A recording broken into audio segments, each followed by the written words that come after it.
Мынау тұрмыс құрмай жасы келіп қалған қыздарға әйтеуір біреудің етегінен ұста немесе некесіз болса да бала туып ал деп айтатындар бар қазір. Ондай ұсыныс мынау дос жарандарынан немесе туған туысқандарынан да кейде айтылып жатады. Жалпы бұл мынау қазақы менталитетімізге қаншалықты сын болады?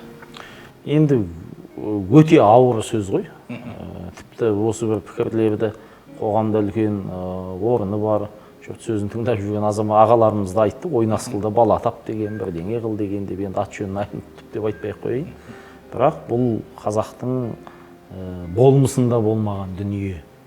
Бұл шариғатымызды қоя беріңіз. Қазақтың жан дүниесінде, дәстүрінде, болмысында. Бұл енді білмеймін енді. Жаңағы кезінде кеңестік идеологияны санасына сіңірген кісілер қазір ата әже болды. Әке шеше болды. Сондықтан біз кейде ата-анамызды барынша жақсы көреміз ғой, құрмет тұтамыз. Бірақ кейбір ата-аналар осы сөздерді айтты, естідік. Бірақ бұл жаңағы ағамыз айтқандай шариғат мүлде құптамайтын, біздің салт дәстүріміз мүлде құптамайтын жол. Бірақ енді бір нюанс бар да осы жерде. Етегінен ұста дегенде, ағнекемен етегінен ұстағанда тұрған ештеңе жоқ. Жақсы ол. Екінші жар болып ұстайсыз ба, үшінші жар болып ұстайсыз ба.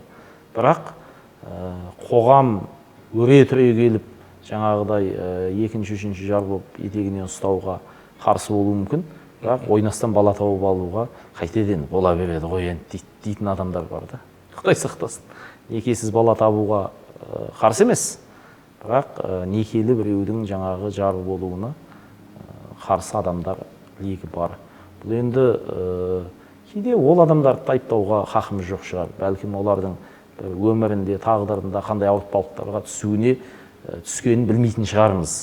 Бірақ қалай дегенде де бұл ойнас қылу, некесіз бала табу, ол тексіздік деген сол. Сіз мысалы текті деп кімді айтамыз? Әке-шешесі бүтін, жаңағы ата-әжесі бар, әке-шешесі бүтін, бір толыққанды отбасыларды көзіміз сүйсінеді ғой. Ал енді сіз ойлаңыз, әкесі ажырасып кеткен жоқ түгіл, әкесі кім екенін білмеу, болмаса ол жаңағы бір әке деп өзіне жауапкершілік алмай, біреуді туғызда тастап кетіп, содан өскен бала қалай болуы мүмкін ол? Ертең қандай одан ұрпақ өсіп өнуі мүмкін? Ол ертең Құдай сақтасын да енді. Қандай деңгейге біз кетіп бара жатырмыз. Сондықтан бұл нәрсені түбегейлі қоғам болып күресуіміз керек. Әркім өз әулетінде күресін, өзінің отбасында күресін, өзінің айналасында күресу керек. Бұл жалғыз мемлекеттің күресуімен, болмаса заң шығаруымен бітетін шаруа емес. Бұл адамдардың санасының өзгерісімен, санадағы күрестермен бітетін дүние да, ұлт болып үйісумен бітетін дүние. Сондықтан қай кезде де бұндай көзқарастарға қатаң түрде тыйым салу керек деп ойлаймын мен. Оны қатаң түрде дегенде бір жаңағы олар жазалап жатпайсың ғой енді. Бірақ қоғам өзінің дір етіп ондай азғындық сипаттарға қарсы екенін, иммунитеті бар екенін көрсете алу керек. Ол қоғам деген кім? Сіз бен біз. Қоя берші, мен айтып атқан жоқ қой, менің балам болмаса болды ғой, біздің әулеттен шықпаса болды ғой деген бір енжарлық біз қазақты құртады. Сондықтан қазақтың болмысына жат дүние көрдік па, біз дір ете қалуымыз керек қой кәдімгі.